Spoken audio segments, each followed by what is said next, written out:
ہمارے ذہنوں میں جو معیارات بیٹھے ہوئے ہیں وہ کیا ہے؟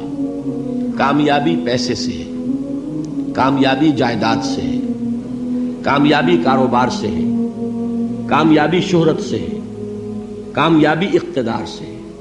یہ معیارات ہیں. جو جتنا دولت مند اتنا کامیاب، جو جتنا مشہور اتنا کامیاب، جو جتنا پاپولر اتنا کامیاب، جو حکومت پر پہنچ گیا کامیاب، جس نے بڑا کاروبار جما لیا کامیاب، جس نے بہت جائیداد بنا لی کامیاب. یہی ہے اصل میں ساری بس کی گانٹھ.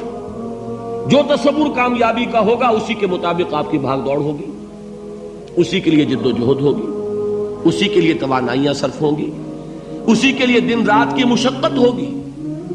یہ ہے اصل شے جس کی یہاں نفی ہو رہی ہے.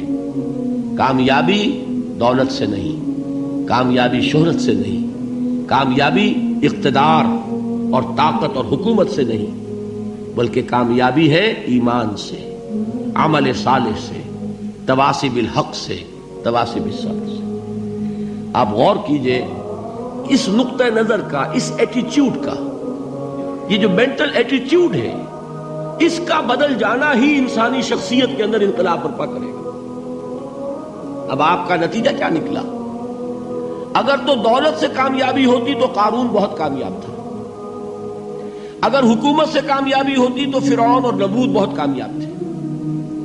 کامیابی ان سے نہیں ہے. کامیابی انسان دولت میں قارون کی دولت تک پہنچ جائے اور دنیا میں دبدبہ اور اقتدار اور سلطنت اور حکومت کے اعتبار سے وہ نمرود اور فرعون کا مقام حاصل کر لے، وہ ناکام ہے، خائب ہے، خاسر ہے، برباد ہے.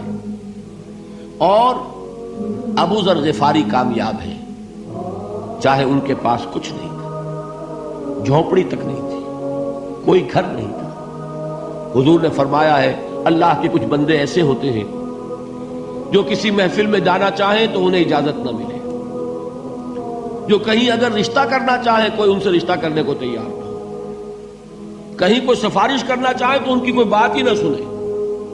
لیکن اللہ کے ہاں ان کا وہ مقام ہے کہ اگر بھولے سے بھی کسی بات پر قسم کھا بیٹھتے ہیں تو اللہ ان کے قسم کی لاج رکھتا ہے. یہ ہے فرق. یہ جان لیجیے اچھی طرح. اس بات کا مان لینا آسان، اس پر سبحان اللہ کہنا آسان، لیکن اس کے مطابق آپ کے اپنے ذہن کا بدل جانا بہت مشکل. اس لیے کہ ہم متاثر ہوتے ہیں اپنے ماحول سے. وہ بڑا محل ہے، دیکھ کر ایک دفعہ جھجری آتی ہے، وہ بڑی سی 20 فٹ لمبی کار سناٹے کے ساتھ آپ کے پاس سے گزر گئی. ایک دفعہ اعصاب کے اندر ارتعاش ہوتا ہے، محسوس ہوتا ہے بڑے یہ نصیبے والے لوگ ہیں، بڑے خوش نصیب، بڑے کامیاب. حالانکہ کچھ معلوم نہیں کہ یہی سب سے بڑی بد نصیبی ہو سکتا ہے کہ یہی سب سے بڑی ناکامی ہو. اگر ذہنوں میں یہ بات بیٹھ جائے کامیابی کس شے سے. یہی وجہ دیکھیے قرآن مجید میں بارہا آپ دیکھیں اولئک ھم المفلحون، یہ ہے لوگ کامیاب ہونے والے. آج ہی آپ نے نماز میں وہ آیات سنی، یا ایھا الذین آمنوا ارکعوا واسجدوا واعبدوا ربکم وافعلوا الخیر لعلکم تفلحون. اے ایمان والو، رکوع کرو، سجدہ کرو، اپنے رب کی پرستش اور بندگی کرو اور اچھے کام کرو تاکہ تم کامیاب ہو جاؤ. تو کامیابی کن چیزوں سے ہے؟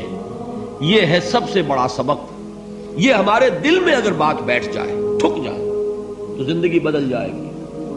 صبح و شام بدل جائیں گے، نقشے بدل جائیں گے، بھاگ دوڑ کا رنگ بدل جائے گا، ویلیو سٹرکچر بدل جائے گا. آج وہ ایک چیز نہایت اہم نظر آ رہی ہے، کل نہایت غیر اہم نظر آئے گی. جیسے کہ حضور کی حدیث ہے، مالی ولی دنیا، مجھے تمہاری اس دنیا سے کیا سروکار ہے. انما مثلی کراکب استظل تحت شجرۃ ثم راح فترکها، میری مثال تو اس سوار کی سی ہے جو تھوڑی دیر کے لیے ایک درخت کے سائے میں ٹھہرتا ہے سستانے کے لیے، پھر وہ اپنا راستہ لیتا ہے. اسے اس درخت سے مستقل تعلق اس کا نہیں ہے، وہ اس کا گھر نہیں، وہ اس کی منزل نہیں. اسی طرح یہ دنیا میرا گھر نہیں ہے. اب دیکھیے ہم کہتے ہیں انا للہ و انا الیہ راجعون، ہم تو مسافر ہیں، ہم اللہ کے پاس سے آئے، اللہ کی طرف ہمیں لوٹ جانا ہے. کن فی الدنیا کانک غریب و عابر سبیل، حضور فرماتے ہیں دنیا میں ایسے رہو جیسے کہ تم اجنبی ہو یا راہ چلتے مسافر. لیکن یہ طرز عمل کب ہوگا؟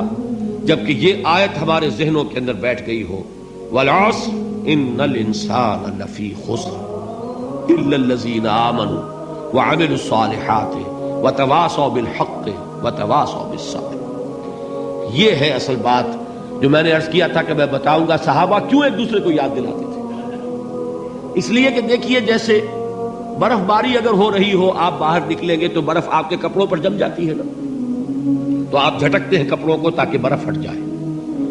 ہمارے ایمان پر اس دنیا میں رہتے ہوئے جب ہم متاثر ہوتے ہیں ماحول سے تو گردہ آ جاتا ہے، برف پڑ جاتی ہے. اس کو جھٹکتے رہنے کی ضرورت ہے، اور وہ جھٹکنے کی بہترین اور مؤثر ترین شکل یہی ہے کہ یاد رکھو کامیابی ان چیزوں سے نہیں ہے. چمک دمک جو ہے دنیا کی، یہ ساری چمک دمک جو تمہیں رجھا رہی ہے، جو تمہیں اپنے اندر گم کیے ہوئے. یہ لفظ گم پر اقبال کا وہ شعر یاد آ گیا کہ کافر کی یہ پہچان کے آفاق میں گم ہے، اور مومن کی یہ پہچان کے گم اس میں ہے آفاق. تم گم نہ ہو کر رہ جاؤ، اس میں مبہوت نہ ہو کر رہ جاؤ، مرعوب نہ ہو کر رہ جاؤ. دنیا ہی کی محبت تمہارے اوپر ڈیرے نہ ڈال دے، تمہارے دلوں کے اوپر مسلط نہ ہو جائے.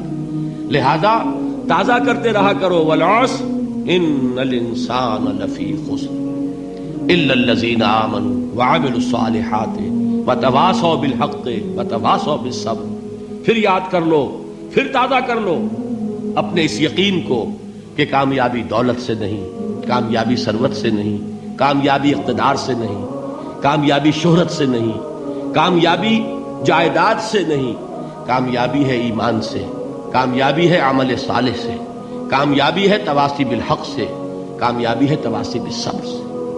یہ چار چیزیں ہیں کہ جو کامیابی کے لوازم